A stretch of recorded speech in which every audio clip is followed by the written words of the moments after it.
Hmm.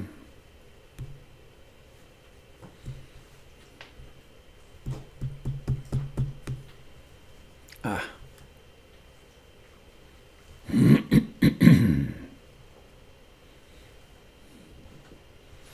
Good morning, dear friends. It's Monday morning, July the 13th, here in beautiful Beaverton, Oregon. Thank you for joining me this morning. Hello to those of you on YouTube and Facebook. Looks to me like everything's working. I hope it persists in being so. Please join us on Zoom if you want to be more interactive. You can find the connection for that or how to get that at portlandinsight.org, where you will also find a ton of other information about other ways to practice the Dharma with different teachers and much that goes on under the umbrella of PIMC.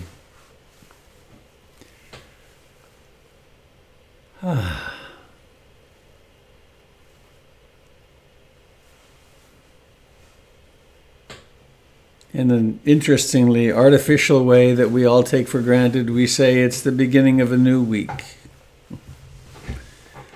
It certainly is another sunrise, beautiful sunrise this morning. I have another couple of days here broadcasting from my living room, and then I've got the spot prepared for the tent where I'll be beginning again on either Wednesday or Thursday. And I'll be in the tent until the 5th of August, which is very soon, when the Tough Shed, which arose out of your incredible generosity and Alicia's organization, that'll be happening and be operational within a day or two. Not finished, but operational for sure. So, I am inspired this morning to speak about pain. I've been hearing from different people about the degree of pain, physical, psychological, emotional, existential, that they've been suffering, and so I want to revisit how to practice with pain. Beginning with a quote from Pir Vilayat Inayat Khan, who is, I think now deceased, a Sufi teacher here in the United States. In the Sufi tradition, there is a saying, "Overcome any bitterness that may have come because you were not up to the magnitude of the pain that was entrusted to you. Like the mother of the world who carries the pain of the world in her heart, each of us is therefore," I'm going to start again. In the Sufi tradition, there's a saying, "Overcome any bitterness that may have come because you were not up to the magnitude of the pain that was entrusted to you. Like the mother of the world who carries the pain of the world in her heart, each of us is part of her heart, and therefore is endowed with a certain measure of cosmic pain. You are called upon to meet it in compassion and equanimity instead of self-pity and despair. The secret? Offer your heart as a vehicle to transform cosmic suffering into love." In the Sufi tradition, there is a saying, "Overcome any bitterness that may have come because you were not up to the magnitude of the pain that was entrusted to you. Like the mother of the world who carries the pain of the world in her heart, each of us is part of her heart, and therefore is endowed with a certain measure of cosmic pain. You are called upon to meet it in compassion and equanimity, instead of self-pity and despair. The secret? Offer your heart as a vehicle to transform cosmic suffering into love." Pir Vilayat Inayat Khan.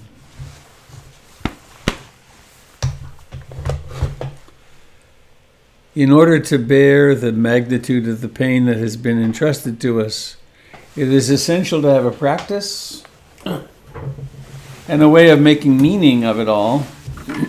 And for those of us in the stream of the Buddha's teachings,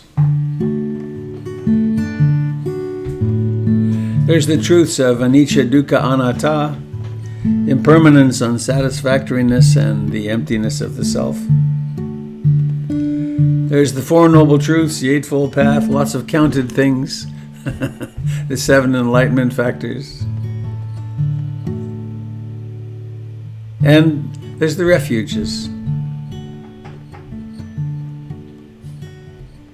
I just thought of a good bumper sticker maybe. When the going gets tough, the tough take the refuges. Not supposed to laugh at your own jokes. Stop.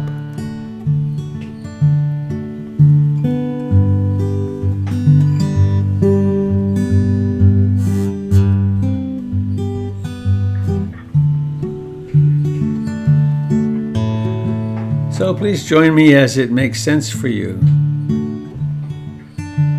I take refuge in the Buddha, the one who shows me the way in this life.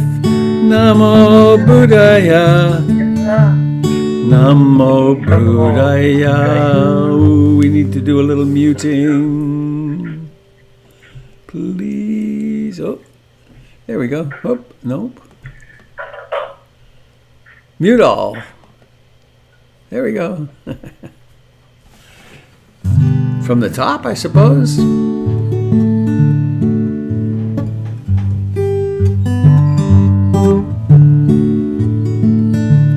I take refuge in the Buddha, the one who shows me the way in this life. Namo Buddhaya, Namo Buddhaya, Namo Buddhaya.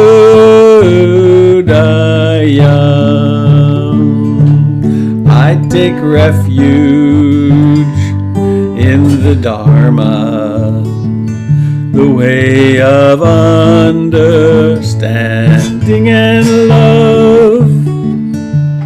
Namo Dharmaya, Namo Dharmaya, Namo Dharmaya.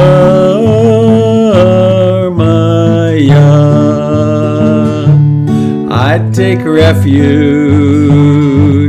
in the Sangha, the community of mindful harmony.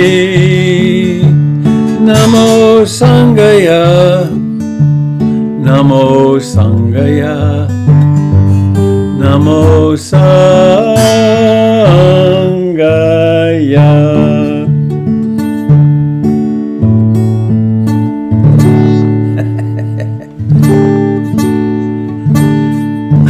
I couldn't figure out what that sound was, and then I realized, oh, the strings are hitting the microphone. Perfection is hard to come by, man.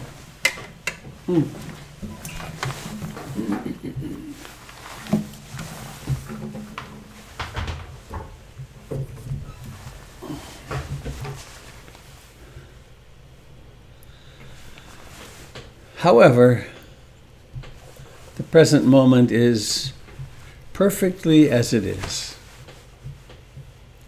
So let us rest into it. Let us find our place and position of practice. Practice. Something one does to become more proficient.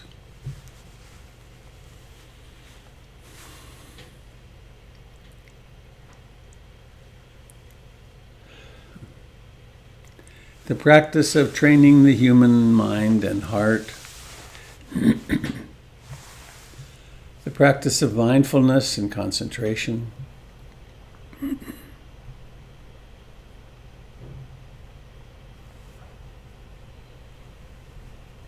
Practice of being awake. Millions of people have done this down through the centuries.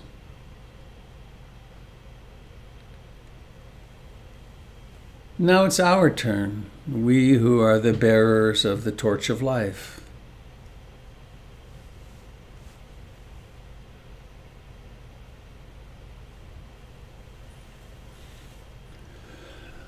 Coming home to the body where it touches the chair.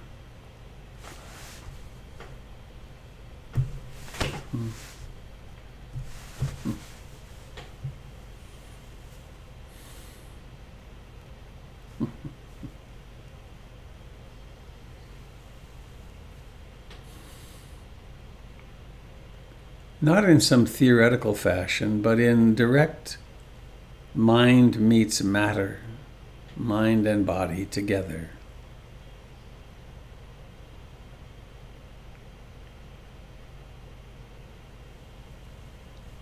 And mindfulness knows that this is actually happening or not happening.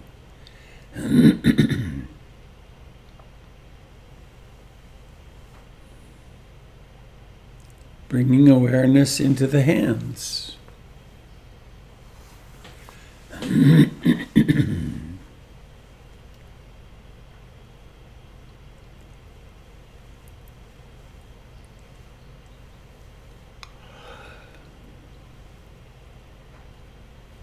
Life.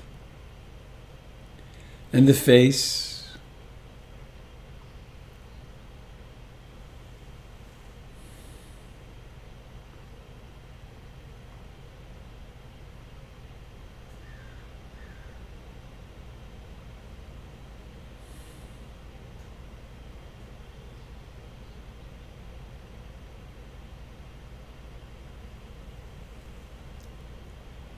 And coming home to in-breathing and out-breathing.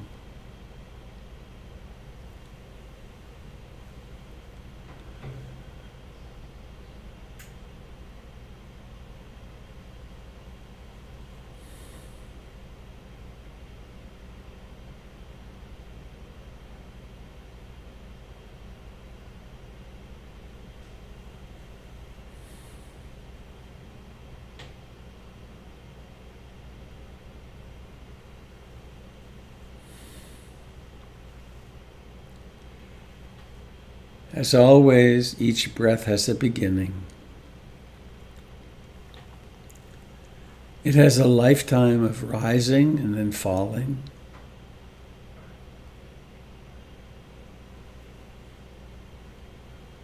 And then it has a vanishing.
It's such a familiar experience to breathe in and out.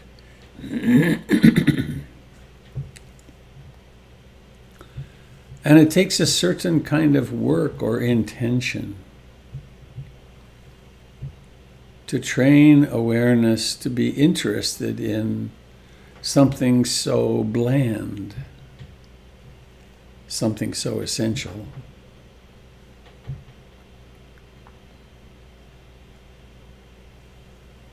And so we begin again and again, thousands or millions of times.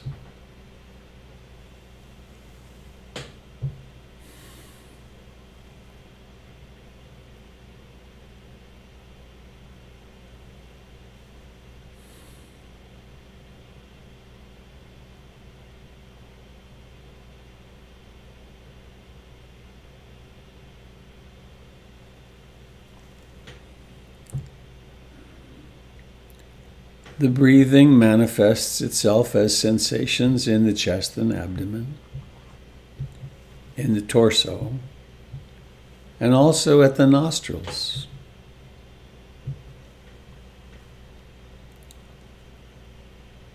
So you might experiment with developing proficiency in both of these, the nostrils being a more subtle sensation, which requires a more precise focus. If you were using the noting practice, you'd be noting rising, rising, falling, falling, or in, out, out. Same practice, slightly different place, or radically different place, but in either case, we are training the mind to be here now.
It's most likely that the mind will do some wandering. It may get caught up in desire, wanting, or disliking. It may be restless and agitated, or sleepy and dull. It could fall into doubt, distrusting oneself or the process. It could be very caught up in some old conversation or some future planned conversation, or perhaps some railing against reality of some sort. These are all the normal weather of the human mind. Simply awaken to their nature, their impermanent, unsatisfactory, and not self nature.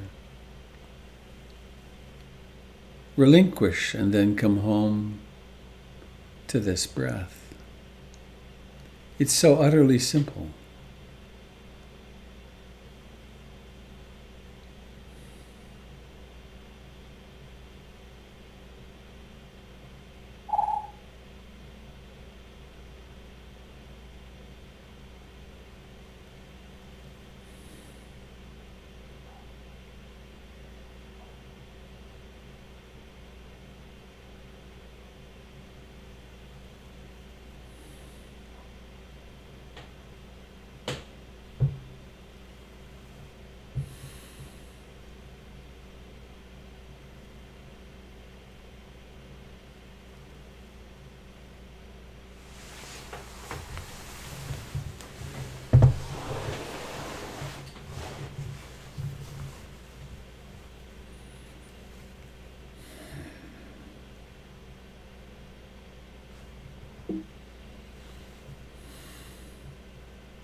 Everything which occurs has a beginning.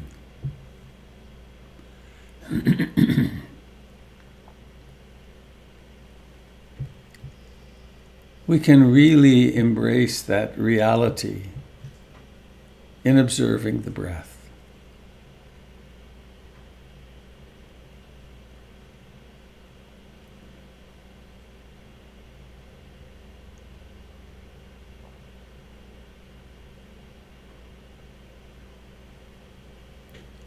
It is also brilliantly apparent in thoughts,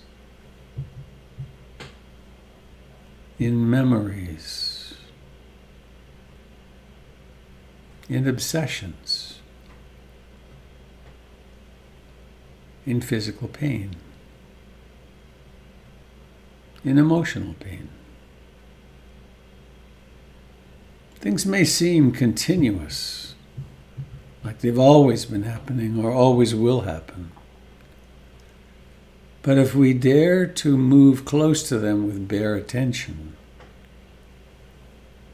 we'll notice it's always in flux.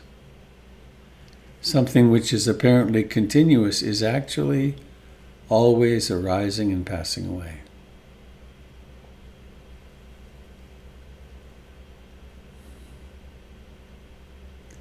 So coming home to breathing in and breathing out.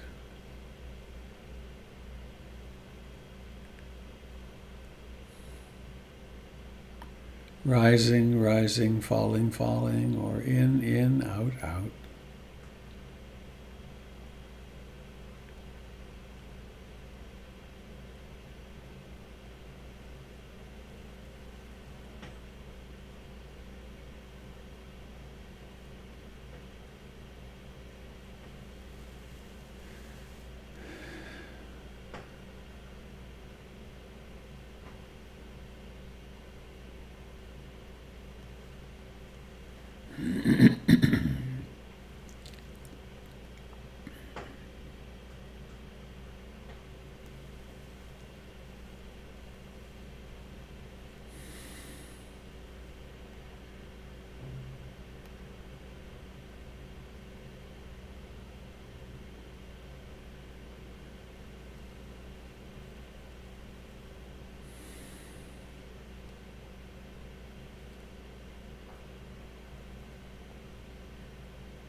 Sometimes when the dispersive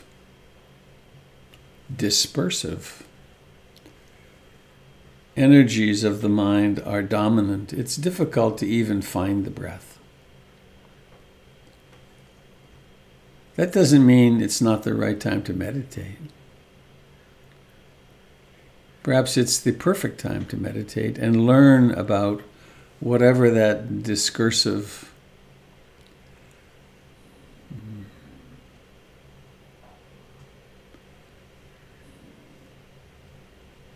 interruptive, in a way, energy is. In those instances, it's useful to remember the 5 hindrances. Is what's happening desire, wanting, craving? Or is it rejection, disliking, aversion? The 2 great energies of lust and hate. Is it restlessness, agitation, and worry? Or is it sleepy dullness, sloth, and torpor? Or is it doubt? Or is it one of the emotions, sadness or fear or excitement?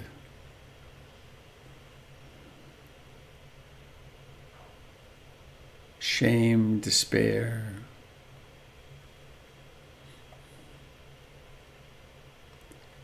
Is it planning some act of activism in some way to get things under control finally?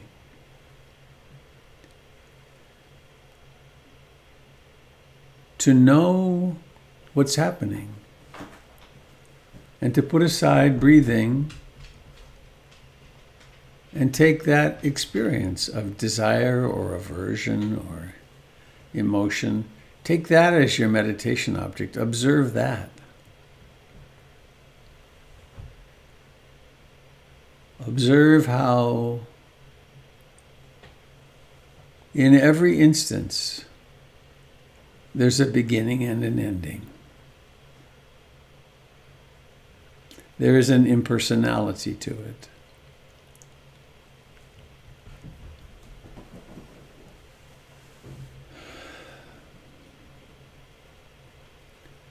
And when you can, come home to breathing.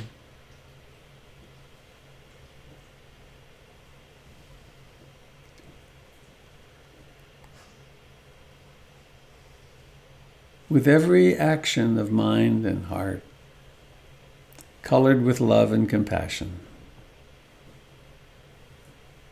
This is where we plant the seeds of our destiny.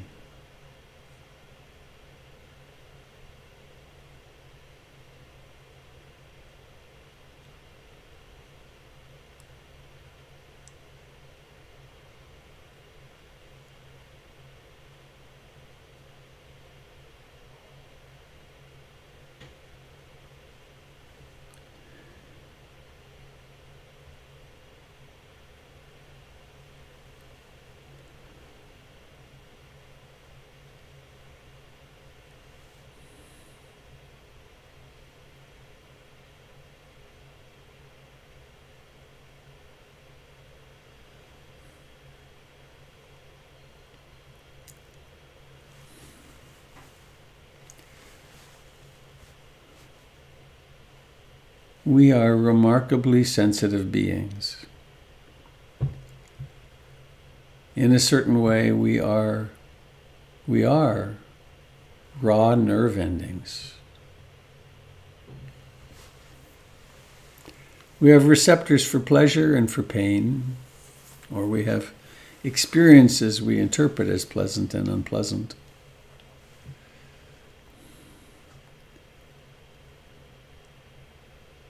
These experiences occur through the eye, the ear, the nose, the tongue, the feeling body, and the mind.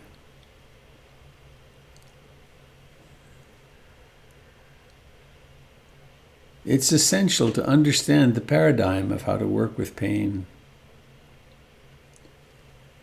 I invite you now for just a few moments. Become aware of some discomfort or pain in your body. There may be some chronic pain or simply an itch, an intense pain or a very mild pain.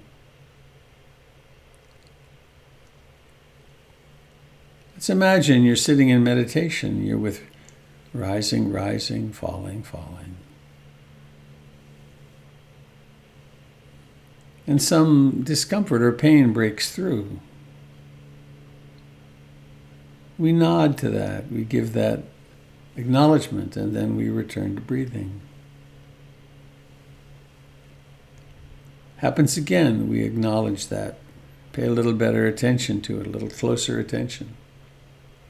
Come back to breathing.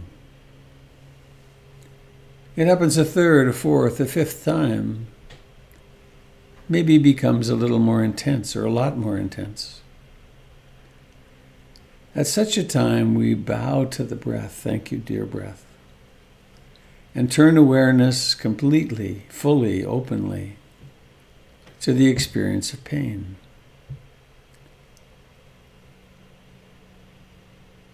And we bring all of our curiosity and compassion and equanimity, persistence, concentration, mindfulness. What is this experience of pain? And it's not an intellectual exploration. It's not thinking about where it came from or how to get rid of it. Oh, those are worthy reflections, but not in the meditation. It's a surrendering to or opening into that which is unpleasant.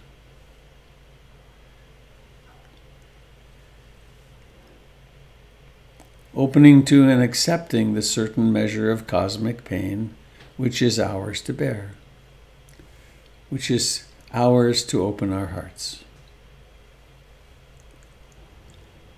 Sometimes this will result in pain going away. Other times it will result in it becoming more intense. As we practice, it does result in pain becoming more bearable. In fact, we learn to bear that which was previously unbearable. And we discover through pain, through mindfully being with it, that pain is one thing and suffering is another.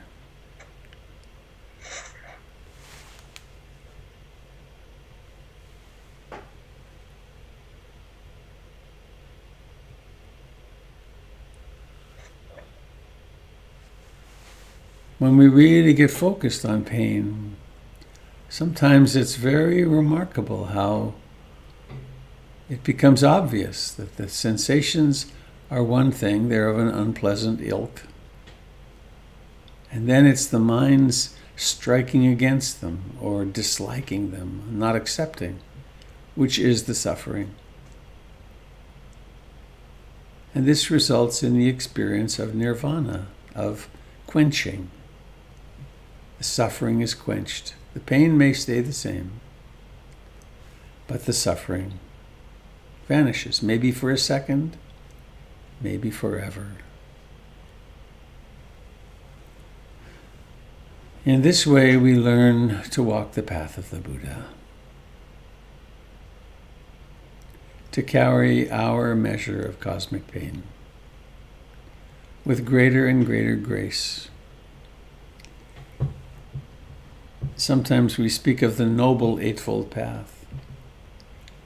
We call it noble because we become noble. We become beings who are capable, really capable of loving, because we don't have to be fighting against pain all the time.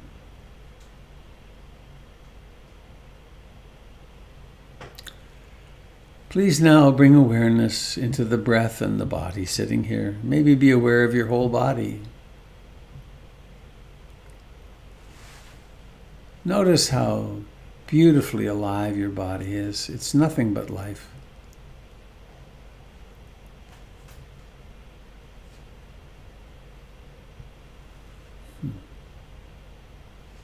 There's aliveness all the way from the toes to the legs to the pelvis, the torso, the arms and hands and fingers and shoulders, the face and the neck, the eyes. Bringing that blessed awareness mysterious awareness into the eyes.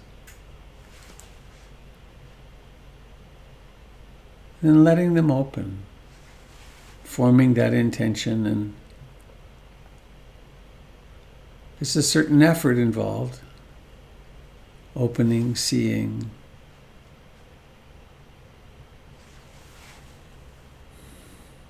Seeing.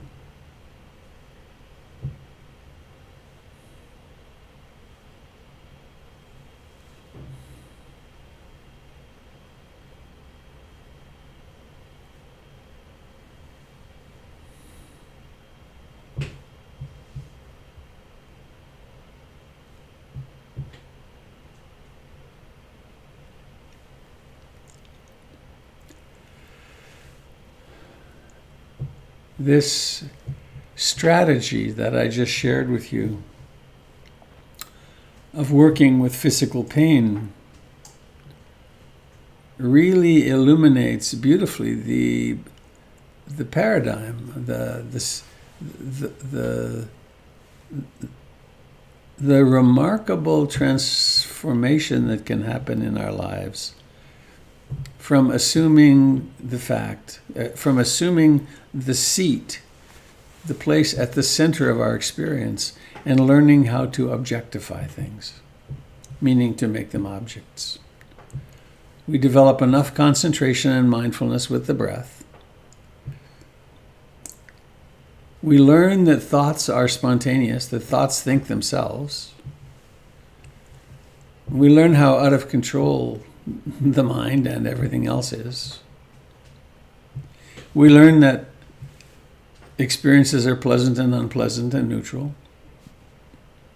And we develop enough concentration and the habit of being present here that we can then be much more articulate about when the mind isn't here, when it's caught in when some other stimulus is powerful. And so, sometimes in life, the stimuli are very painful. And so, as meditators, we learn how to take pain as our meditation object, to become really interested in physical pain, because it's there that we learn that the physical pain exists, and there's an attitude toward it which is conditioned in the mind, and that by doing that, we can take the sting, we can take the anguish, the suffering, out of life's painful experiences with physical pain, but also the same practice works with our emotional pains. And it doesn't mean we become flat and non-responsive. In fact, it means just the opposite. To the degree we can do this, we can actually feel the roller coaster ride of being a human being much more fully and bear with it. And when we can do that with ourselves, then we can tolerate being with others. That if we have a lot of grief, for instance, that we haven't felt our way through and worked our way through, then when we're with someone else who's in grief, it sets off our grief. And then we can't really be there with or for them. We wind up needing to do first aid for ourselves. So I think that's all I want to say about it. Very important strategy, learning how to turn toward the suffering, turn toward the pain.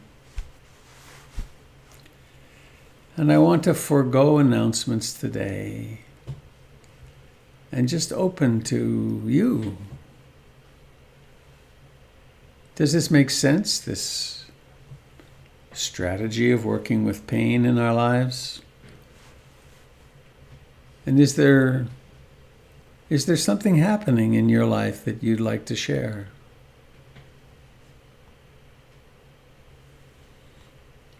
I guess I have one little personal thing, which is I was a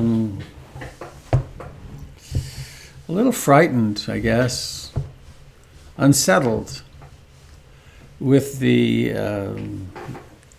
galloping numbers of the COVID infection around the planet. 250,000 people were reported having this beast yesterday, or day before yesterday. And there's a part of me that really wants it to be getting less. and and I guess I was thinking for a little while, oh, good, we're going to get a handle on it, and I personalizing it.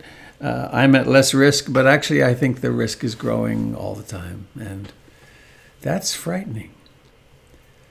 And so what to do with that? I sat with it a little while and turned toward it, and that right there's the fear, right? It's out of control, and I don't have control of it, and poof. And then by turning toward it, it takes the sting out of it. It's like, yep, there it is. There's that personalizing of this planetary phenomenon. So, what's up with you?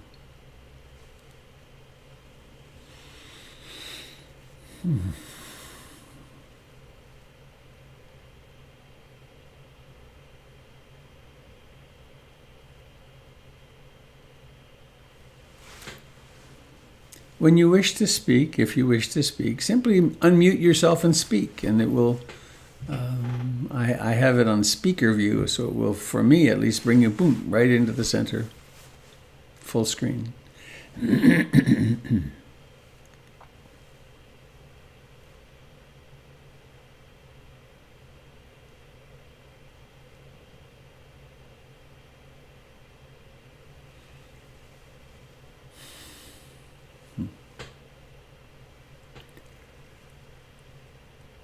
Good morning, Robert. Hello, Tempest. Good morning, Sheila.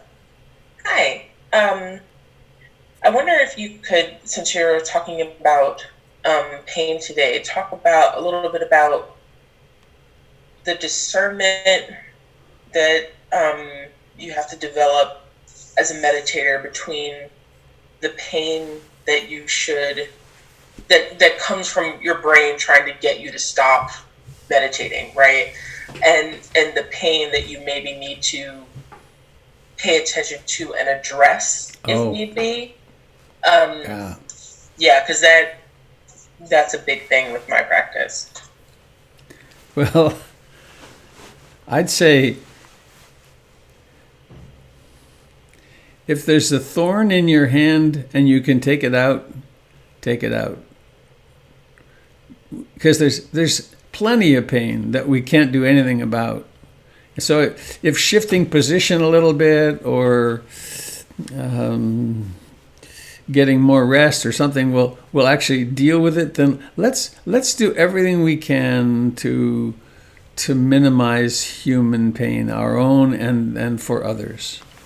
And then it's with the pains that we can't do anything about that we then dig in and realize, okay, I can work with this. Now, there is that self-imposed discomfort of assuming a meditative posture, which I'm really strong on. Find a way to sit that doesn't create pain. For years, I tried to sit cross-legged, and it never really worked for me. And I learned a lot, but then I finally I started using more pillows, and then I finally, with my knee injury and so on, I graduated to a chair, and there's still plenty of pain to work with. I can sit comfortably upright. Similarly, like when you're sitting this morning even, there's aching and itching, and it's possible to always be moving to try to get away, but then at some point you have to dig in and realize, okay, this is as it is, I'm going to learn to bear this. Like there's a place that many people run into where there is just this itchiness. The body is itchy, and at some point you have to say, okay, I'm going to stop moving and scratching. I'm just going to suffer this, and it can get really bad. And then it goes away. The problem with it goes away. I had another experience of this when I was camping last week. You may have heard that I was in a beautiful place, and there was all this shooting around me. People doing target practice, and thousands of rounds of ammunition expended there, and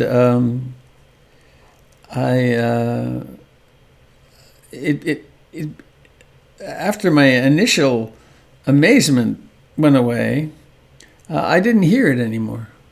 I just wasn't attentive to it. It wasn't offensive to me. It wasn't dangerous to me, and so it became just background noise. And it was as benign as the birds in the trees. It was just and each pop would, for a while, would bring me awake. But and that came from, I think I mentioned the other morning in teaching, that came from having worked with sound so many times in my life and being irritated by sound, that it's just sound. And it doesn't have a particular meaning. It's just pop, pop, pop, pop, pop. And so I hope is that helpful? Did that answer your question? Great. Robert, Yes. this is Pamela. Hello, And Pamela. I'd like to address a little bit about what Tempest said. I spent many years teaching mindfulness to deal with pain. Uh-huh. And that's a really good question, Tempest, that when you begin to explore the pain, you will know at some point whether, this is my familiar back pain that I've had for 20 years, and you can still, the pain will actually reduce when you pay attention to it. And there'll be some level of pain that won't reduce, and that's kind of your background. But just like our pain, our emotional pain, just exploring the physical pain will let us know what to do about it often. And if it's a brand new pain, then it's something that we need to do something about. So, but we learn so much when exploring the pain, because there's often a lot of armoring around the pain as well. So I don't know if that's helpful as well, but that's kind of how I do it, is just explore it first and find out, is this something I need to stretch, or is this something I need to just relax the muscles around? So Thanks. I just offer Thanks, that. Pamela. Yeah. Yeah, that was very helpful. Thank you, Pamela. And thank you, Robert.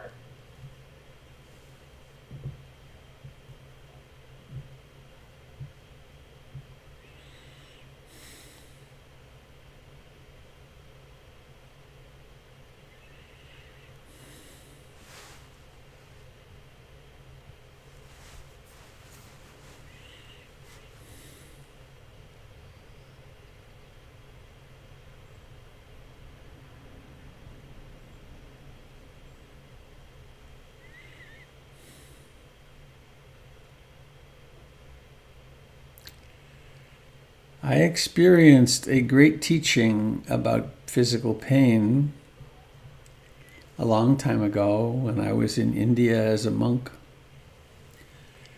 And I was out walking one night, and I suddenly was stricken with this incredible pain in my groin and my back. And I fell to the ground. And I was lying there in the dark. And I remembered my teacher, Bhikkhu Rostropol, saying, "Be careful for the black snake." There's a snake that's about less than 18 inches long, which is fatal if it bites you. And I managed to get up, and I went to my my little concrete cell that I was living in and sat there, and the pain was extraordinary. And I turned toward it, and I wound up lying down, and I fell asleep. I went unconscious. And then the pain was gone. And I had thought, oh boy, this is it. This is my moment of enlightenment. Because I'd read the Mahasi Sayadaw's description of his moment of awakening and being stricken with pain. And then it came back. I thought I'd missed the bus. I should have tried harder. It came back, and it kept coming back. And it was really very intense. I discovered, however, that if I would lie there and just pay attention to it, the suffering would go away. It was amazing. The suffering would go away, and then there would be just pain. And it was brilliant, sharp, clear pain. And one day, day 2 or day 3, I took some codeine that I had with me, and I observed as I descended into being a 20-something young man, crying and writhing around on the bed. And then the codeine wore off, and then there was the capacity to notice. In the mind, there were, where's my mommy? And oh no, I'm going to die in India, and all that was happening. But it was all very spacious. And I'd been practicing very intensively, maybe 16 hours a day of sitting and walking for 6 or 8 weeks at that point. So the mind was pretty trained. And then I wound up, I disrobed, and I went to Calcutta. I was in a little village where there was no medical services. I went to Calcutta and found a Western-trained physician who, after 20 seconds, said, "Ever heard of kidney stones?" And I was passing a kidney stone, which ultimately passed. It was about this big, sharp spires, but that turned out to have been and then I came home after that. But that turned out to have been a very important teaching, because I've had the opportunity to teach that to several people in their dying process when they were working with extraordinary physical pain, teaching them how to use the meditation to turn toward what they were struggling to get away from, and they were able to reduce their medications in half.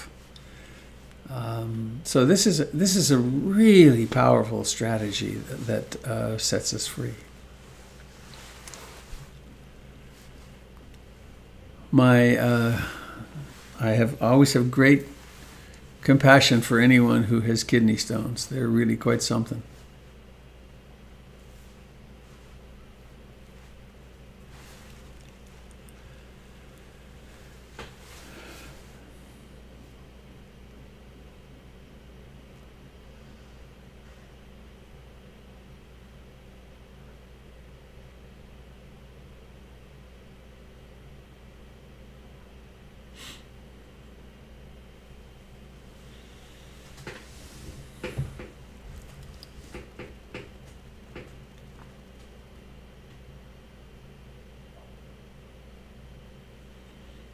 Robert, this is Jim. I was interested in something that you said to us today.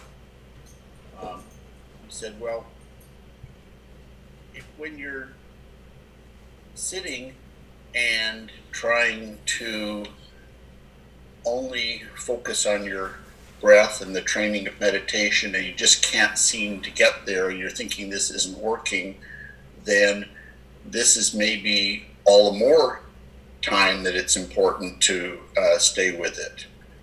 Because right as you were saying that, I was thinking, this isn't really working. I can't, there's all these thoughts going through my mind, and I'm not meditating. I'm just sitting here listening and thinking about other things. I'm wasting my time. I should go do something else and come back when I can just meditate. And so it was, I mean, literally that's what was happening, right? When you said, sometimes you feel that this isn't working, maybe this is all the more time that you should stay with the practice. Absolutely. And it's against my experience, because in other things, whatever they would be, when I'm trying to, study something or learn something or clean up something, or I don't know, anything, and I just don't feel like it's just not working. I think, well, this is something I'll just do another time when I can, be more, get things done. But then I was wondering, well, what exactly am I trying to get done? So thank you for that thought. It's a really crucial learning, and anyone who's going to go deep in meditation at all has to realize that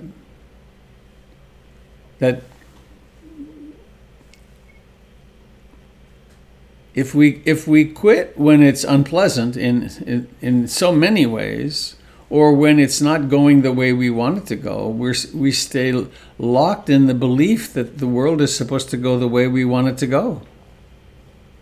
And this is really counterintuitive. The Buddha did speak of this whole path as being against the stream. It's against the it's against the usual flow. I mean, for instance, the usual flow is blame somebody else. I mean, that's normative for us humans, right? And this whole approach says, well, let's look at how I am responsible for this circumstance.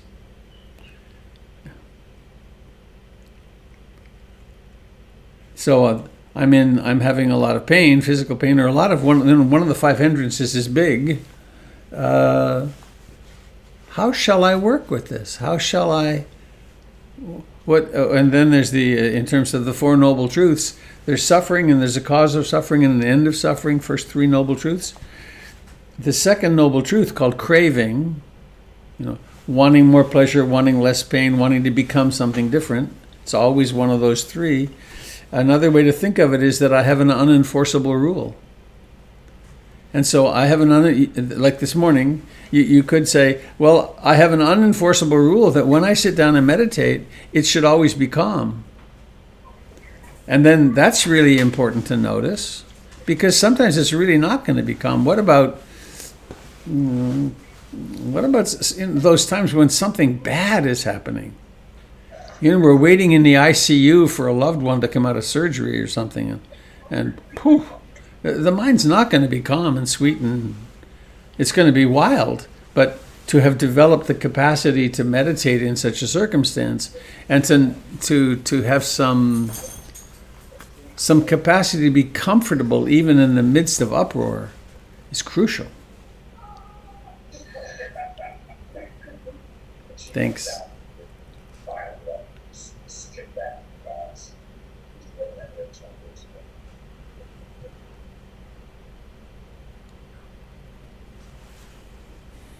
What's that pretty colored thing on your left shoulder, Jim?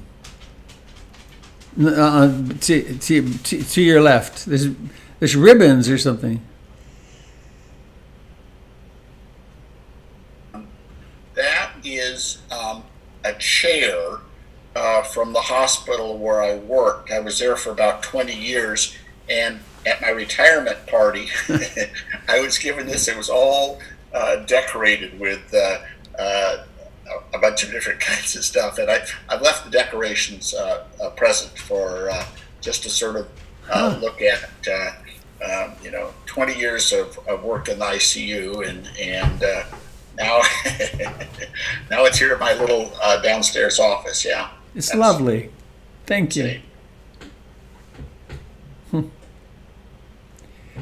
That's a lot of devotion. 20 years in ICU. That's a practice. It might have been more years than I needed. Somebody needed you badly. I worked through two pandemics, the swine flu one, and that was a big thing for pediatrics, and then Ebola, which turned out to not be something in Portland at all, but of course we didn't know as we were getting all ready for Ebola. And I'm pretty happy to be sitting this one out. Two pandemics, the ICU is enough. Yeah. Thank you.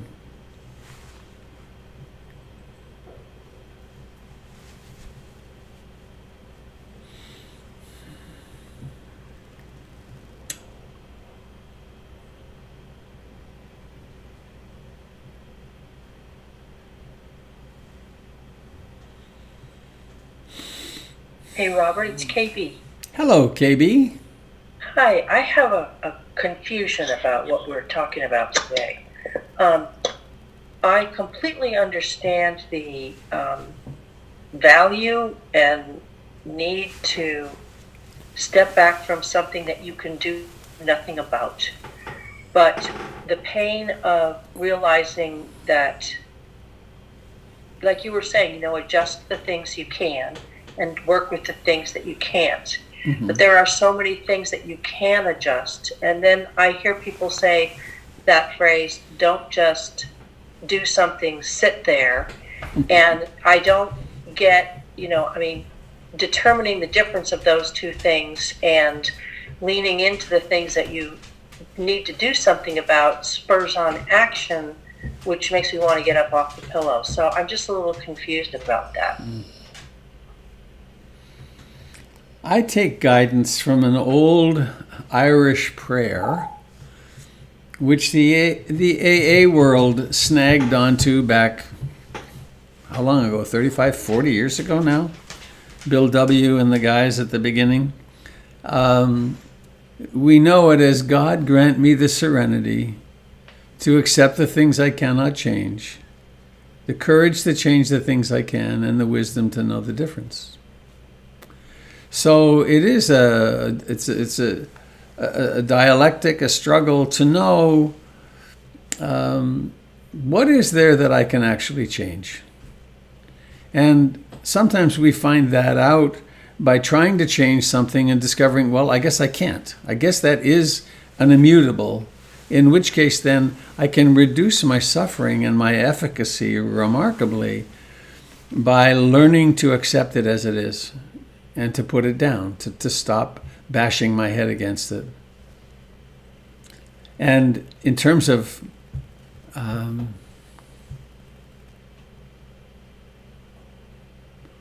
I'm a great believer in spiritual discipline, and it's a different has come to have a very different meaning. Palakini says AA is 85 years old. Yeah, it makes sense. I lost my thought. What was it?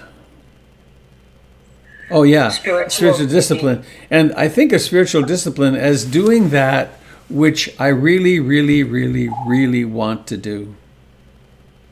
There are lots of superficial wants, and some of them are selfish, and some of them are altruistic, some of them are activistic. But what is it I really, really, really, I really, and this grows over time, I really want to be able to connect deeply with peace, to become peace. And a way that has become apparent for me that is achievable is to have a significant meditation practice, and that I think of something like an hour a day as a minimum, so that your physiology can relax and you can really find peace. You can be peaceful, and then from that springs all kinds of creativity and activism. And so in the midst of that, this is my sitting meditation time. I have a great idea, something I can do. Thank you for sharing. Back to the breath. That no content is of particular relevance during the meditation because I'm exploring the other pole, which is there isn't an emergency. Everything is really okay. That make any sense? It does. I still have a lot of confusion, but I get it, so I obviously need to work on that more. And I've sort of instinctively known that, which is why I'm sitting. But it's still, the direction is still very unclear to me. I'm just kind of feeling my way through. Mm-hmm. Keep on keeping on, as they say.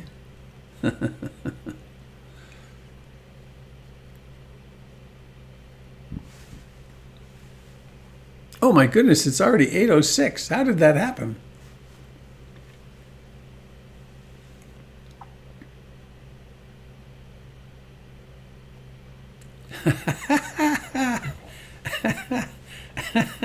Paige and Adrian, I just spotted you. How wonderful. Good morning. Paige and Adrian from Vancouver, BC. You've heard some of their beautiful music over the months. Oh, there's Ra. Ra, the 500-pound cat. Huh.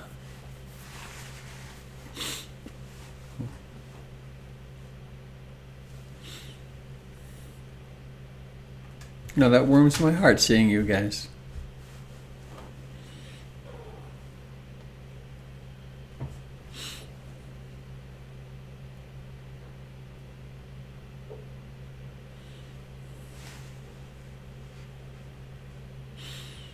Well, last call. Anything on your heart that you want to share?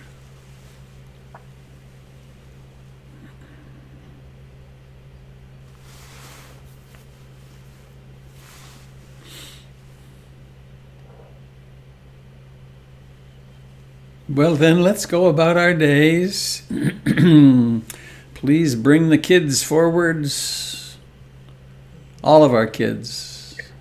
There's a lot of us here. Are you ready? May all beings be happy. May all beings be happy.